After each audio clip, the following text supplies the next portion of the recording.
This is the 2025 Honda Civic Hybrid Sport Touring. Is it everything you were hoping for? Hey everybody, it's Tom from Vehicle Visionary. I hope you're having a great day. Today I'm at Holmes Honda to fulfill something I promised I would do, which is show the different trim levels of the new for 2025, but not new for the Civic. It's not the first time we've seen a Civic Hybrid, but it is the first time we've seen one in quite a few years, and it is new to the 11th generation of the Civic. Rally Red is the exterior color, and it has a black interior. Now, this model is not for sale. It belongs to my friend Diego, who works here at the dealership. Make sure to give him a shout if you would like to get into one of these Civic Hybrids or maybe something else here at the dealership. Let's take a look at what you're going to have here. LED daytime running lights, and we'll also see the changes to the front end as far as the overall design goes here with the new active air curtains on each side. That does away with those faux fog lights that used to be here. You'll also find a widened grille and changes to the front splitter, the lower portion of the bumper down here. Not only with this area with the flat black, but also with the body color right here. So making some minor little changes where that's concerned. As far as the exterior goes, still going to be front wheel drive. Tire and wheel size, we're looking at 235. 40 will be your sidewall, 18-inch wheels, and these are power adjustable but manually folding side view mirrors, turn signal indicators built in. Good news, they're heated and they're power adjustable. You also have your blind spot monitoring or blind spot information system built in right there. There is your remote. No changes where that is concerned, but you'll still have the walk-away feature, auto lock, all of that's going to be here. And how about the rear? Not a lot of major changes going on here. Some minor changes with the smoked look with the tail lights. 14.8 cubic feet of cargo capacity. So if you're wondering, as is the case with most hybrid models these days, there is no spare tire here. You will find a tire repair kit. You can still pull on the releases right here and lower the rear seats to maximize cargo capacity. The biggest change will be found here under the hood. We now have a 2-liter naturally aspirated 4-cylinder mated to paired with a single electric motor. 200 horsepower, 232 pound-feet of torque. It is mated to an e-cvt. Let's see what that does for the MPGs. And no, I didn't really mean for that to rhyme as it just did. It was purely an accident. MPGs, 50 city, 47 highway, 49 combined, and 2 gallons of gas per every 100 miles driven. If you're curious to know about your gas tank size, it's 10.6 gallons. And still plenty of room on the comfortable armrest, decent size door bin or bottle holder, depending on what you wish to call that. Now what is missing here is air conditioning vents and USB connectivity for rear seat passengers. We'll find the fold down armrest with the cup holders built in and a sunroof. How many of you are in favor of one of 3 things? This size, conventional size sunroof, a panoramic sunroof, or maybe no sunroof at all? And what would this exact Civic Hybrid Sport Touring cost you? Well, if you came into Holmes Honda, the sticker price on this model is $32,845. Let's see what else you get for the price. You can see all of your expected controls and functionality here on the driver's side door, everything for your side view mirrors. You can lock and unlock your doors there. You can lock the windows if you need to, if the kids are being unruly or if the adults are being unruly. Auto front windows, that means they're 1 touch down, 1 touch up. Not gonna have that with the rear. There's still power. You'll just have to hold the buttons down to raise them and lower them, or lower them and raise them. And if you want to attempt a front wheel drive burnout, well, just turn your traction control off right there. You can pop the trunk open right here, and the lever here, drop that down to adjust the tilt and telescopically adjustable steering wheel. And you have your steering wheel mounted controls here. There is what the dashboard looks like, and you have your power flow meter right there. Not a surprise, but something we couldn't see or didn't have on the 11th generation of the Civic until this year, or 2025 at least. I'm filming this in 2024. So there's what you have. You can go through things and you can customize your display. I don't want to make any changes because this already belongs to somebody, so we won't do that, but you can see what is there. But one of the biggest changes here is going to be the screen. So you're going to have the 9-inch screen, very easy to deal with. The power flow meter will also be here, and we can go back and let's go over here to vehicle settings. So we'll see what we have here. Now, if you've been looking at the Accord Hybrid for the last couple of years, you'll notice this is a little bit of a different look. Personally, I think this one's a little bit easier to navigate. Not that the system with the 13.1-inch screen in the Accord is difficult to deal with, but I just think this one's a little bit easier. So that's what we have where that is concerned. Very easy to deal with. You still have your multi-view rear view camera, 3 different views where that's concerned. Nice and clear. I like that. So we'll take a look at all 3 views. Personally, I would like to see Honda eventually start offering some of those additional camera views that we see on the Pilot.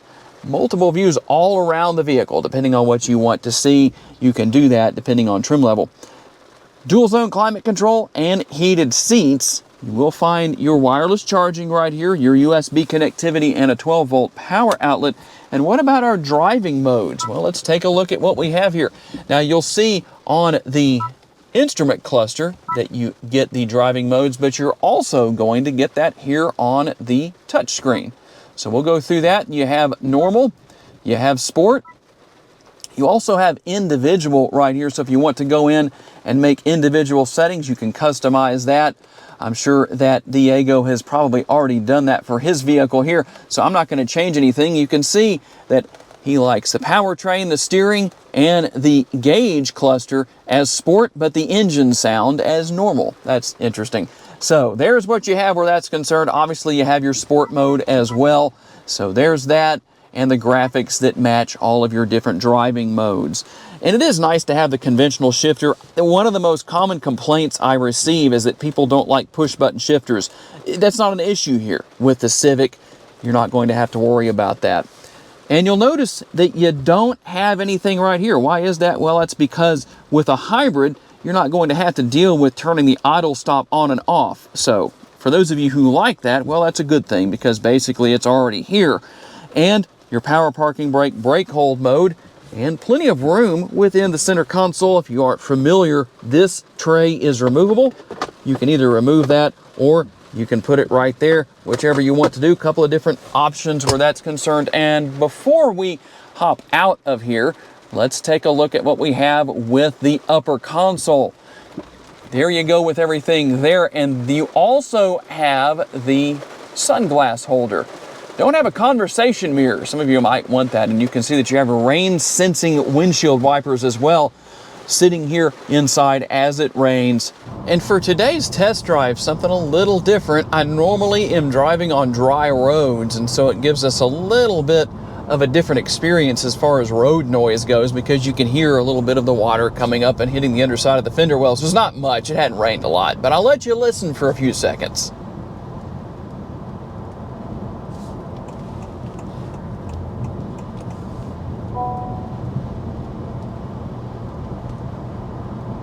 Hopefully that gives you a little bit of an idea. It's really not very noisy in here, in my opinion. Everybody's going to have their own views where that's concerned, or maybe views is the wrong thing to say when we're talking about noise. But I think that the road noise is not terribly bad here. Whether the roads are dry or not, it's not an issue, at least not in my opinion. That's why it's always good for you to drive these vehicles for yourself and develop your own thoughts on the matter. But one way or another, you will find a nice ride quality. It's not terribly bad. It's not butter smooth necessarily, but you know what? It's still not that bad. I think it's very comfortable and would be a great vehicle to drive for a long period of time. If you go on a road trip, no big deal where that's concerned. I think you would be just fine. The seats themselves seem to be comfortable. And one thing that I can say here, Diego, who owns this Civic, is over 6 feet tall. And I didn't actually adjust the seats or the steering wheel or anything at all. I'm fine with this at 5'10", but I can definitely tell I have a lot more space around myself than I normally would compared to where everything would be if I did set it where I want it to be, being a little bit below the 6 foot height range. But being that he's over 6 feet tall, If he is in here, no problem, then that should give you a good answer to that potential question. Something I can't normally say much about because I'm not tall enough to, 5'10", but that's okay. As we see somebody testing their all-season tires on the wet roads right there in that 4Runner. Keep in mind, I'm doing about 5 over the speed limit as it is anyway. But who knows? Maybe they have an emergency to go get some milk or eggs or something along those lines. Enjoyable driving experience regardless because of the handling of the Civic. Yes, I really jumped from one thought extreme to another, but it is fun to drive. That's for sure. Nice tight steering. That's always a nice thing because not only does it make it enjoyable to drive, the handling is good, it's precise, but if you're that person who likes to go out on the days when you have, let's see, I was hoping nobody was going to pull out in front of me right there in that Honda Pilot. Thankfully they didn't. We would have been testing the brake quality, how well the brakes work on wet roads. Thankfully we didn't have to do that. But for those of you who enjoy going out on a stressful day and doing a little bit of driving spiritedly, well, maybe that's what that person in the 4Runner was doing. They were just in the wrong place to do it. I don't know. But for those of you who do, the Civic will deliver for you where that's concerned. This Civic Hybrid, because of its superb handling characteristics, it really makes it feel like it has more power than it really does, although you're doing extremely well at 200 horsepower and 232 pounds-feet of torque.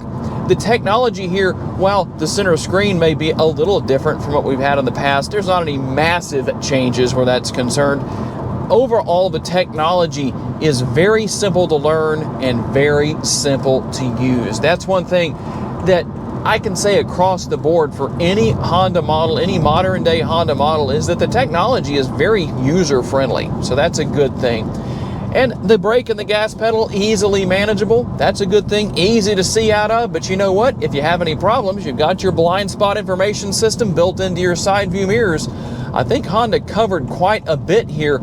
Tell me what your thoughts are. What do you think should be here that maybe isn't? And there it is, the 2025 Honda Civic Hybrid Sport Touring. Is it everything you were hoping for? Well, tell me down in the comments section. I'm curious to know what your thoughts are. I do want to say a special thanks to my friend Diego here at Holmes Honda for giving me the opportunity to tell you about his new ride, in case you are curious to know about this trim level. And I want to say a special thanks to each and every one of you for being kind enough to give me the opportunity to give you a vision for your next vehicle. If you enjoyed this video, make sure to hit the like button. That helps me out a lot. Make sure to subscribe if you haven't done so already. That way you don't miss any future videos. And you're about to see another video on the screen here shortly, in case you want to learn about additional vehicles you may wish to consider purchasing. But for those of you who made it to this point in the video, here is a bonus clip for you. An outtake, not a takeout, an outtake. There was a take out right there, an outtake. But you know what? It was so bad that I had to put it in here so you could laugh. Don't worry. I know you're laughing at me. I'll laugh at myself with you.